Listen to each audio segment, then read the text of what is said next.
exceptionnelle du 1er janvier. Le prix des carburants et notamment celui du diesel a fortement augmenté, plus 7,6 centimes par litre à la pompe, afin d'inciter les conducteurs à se tourner vers l'essence, moins polluant. Une mauvaise nouvelle pour le portefeuille des irréductibles du gazole, très prisé dans les campagnes où les habitants se déplacent beaucoup plus qu'en ville. Illustration dans les Ardennes, Sébastien Valente et Daniel Samulzik.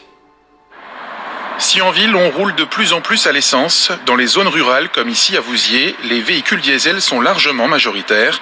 Depuis 2 jours, le tarif des carburants a augmenté et dans les stations-service, les Vouzinois osent à peine regarder le compteur à la pompe. Je trouve ça abusé, mais bon, on n'a pas le choix. Et c'est tuant. Aller travailler pour avoir le résultat qu'on a à 1,40 le gasoil quasi, ça fait mal quand même, surtout en début d'année. Bon, il fallait s'y attendre, de toute façon, on veut nous faire changer de style de véhicule, soit essence ou électrique. Ça va devenir de moins en moins intéressant le diesel maintenant. Rouler à l'électrique, vous avez vu le coût à l'achat, donc ça revient au même. On subit.